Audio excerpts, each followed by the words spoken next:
नमस्कार मैत्रिणींनो, छाया recipe YouTube चॅनलमध्ये आपलं सर्वांचं खूप खूप मनापासून स्वागत आहे। तर मैत्रिणींनो, आजच्या या व्हिडिओमध्ये आपण बनवणार आहोत नारळाची बर्फी। तर नारळाची बर्फी बनवण्यासाठी मी तर नारळ फोडून घेतलंय आणि त्याच्यावरील खप्पर हे आपण इथं काढून घ्यायचं आहे।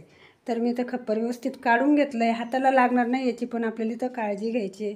तर पूर्ण नारळाची मी इथं खप्पर काढून घेतले आणि नारळ एका चाळणीमध्ये घेऊन आता आपल्याला त्याच्यावरचे काळे साली काढून घ्यायचे, काळपट रंग येणार नाही त्यासाठी आपण इथं काळे सालवरचे पूर्ण काढून घ्यायचे आणि एका प्लेटमध्ये साईडला ठेवून घ्यायचे।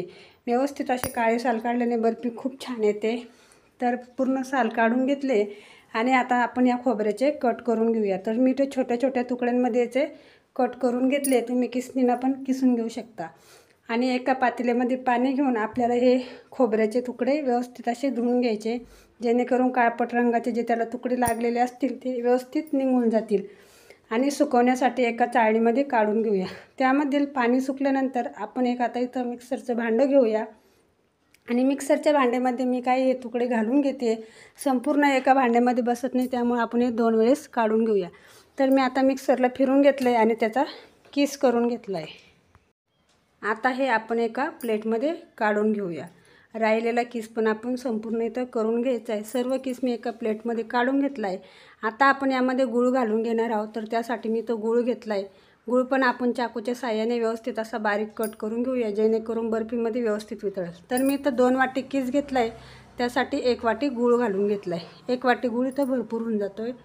त्यानंतर गॅसवरती कढई ठेवून घ्यायची। कढईमध्ये आपण केलेला किस हा संपूर्ण घालून घ्यायचा एक सोबतच आणि व्यवस्थित असं इथं भाजून घ्यायचं। जास्तीचा काळपट रंग होईल किंवा लालसर जास्त होईल असंही आपल्याला भाजायचं नाही आहे। मीडियम होईपर्यंत आपण इथं व्यवस्थित भाजून घ्यायचं। त्यानंतर आपण किसलेला गूळ यामध्ये घालून घ्यायचा। गूळ आपण इथं व्यवस्थित असा मिक्स करून घ्यायचा। गूळ पूर्ण वितळेपर्यंत छान असं आपल्याला इथं हे मिश्रण भाजून घ्यायचं आहे।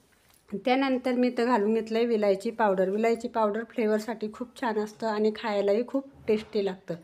तर आता बर्फी आपल्याला ज्या ताटामध्ये किंवा प्लेटमध्ये काढायची त्यावरती आपण तूप किंवा बटर पेपर घालून घेऊया।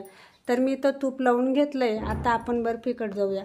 बर्फी परत एकदा आपण इथं व्यवस्थित अशी मिक्स करून घ्यायची आणि तुम्ही बघताय मस्त अशी आपली बर्फी झालेली आहे। कलरही खूप छान आला आहे। आता ही बर्फी आपण प्लेटमध्ये काढून घेऊया। बर्फी संपूर्ण आपल्याला प्लेटमध्ये काढून घ्यायची आहे आणि चमच्याच्या साहाय्यानेच आपल्याला व्यवस्थित पूर्ण ताटामध्ये पसरून घ्यायची। व्यवस्थित अशी मी तर पूर्ण ताटामध्ये बर्फी पसरून घ्यायची। हिला आपल्याला 1 घंटा सेट होण्यासाठी ठेवून घ्यायचं आहे। 1 घंटा झाल्यानंतरच ही बर्फी आपण इथं कट करायला घ्यायची। तर आता मी इथं बर्फी कट करायला घेतली आहे। आपल्याला हव्या त्या आकारात आपण ही बर्फी कट करू शकतो। तर मी इथं चौकोनी आकारामध्ये ही बर्फी कट करून घेणार आहे। तर मी इथं आडव्या उभ्या लाईनिंग त्यामध्ये पाडून घेतलं आहे आणि मस्त अशी बर्फीला आपली इथं कट पाडून घेतले। तर साईडचे जे तुकडे ते आपण साईडला काढून घेऊया आणि बर्फी बघताय तुम्ही कशी व्यवस्थित निघते। बिलकुल ताटाला कुठलीही बर्फी चिटकली नाही किंवा तुटत वगैरे नाही आहे। व्यवस्थित अशी आपली इथं बर्फी ताटाची पूर्णपणे निघून जाते। तर मी तर पूर्ण बर्फी काढून घेते आणि बर्फी आपण आता दुसऱ्या प्लेटमध्ये ठेवून घेऊया।